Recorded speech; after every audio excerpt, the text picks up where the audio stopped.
let's look at charging a student.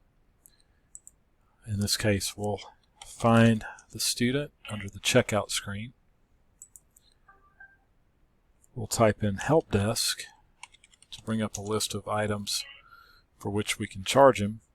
And so, for example, let's say he lost his power adapter and we're going to charge $20. So you would choose this option for the help desk visit, charging him $20 for the lost power adapter. So you'd bring that up, and then you could check the check mark that says only today's checkouts, and then click print receipt. This will bring up a screen that will print out some things here, all the things that's happened today.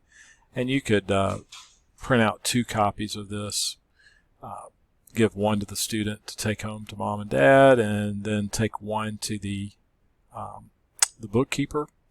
And you can always write notes on this as well, circle the item that's pertinent to that day.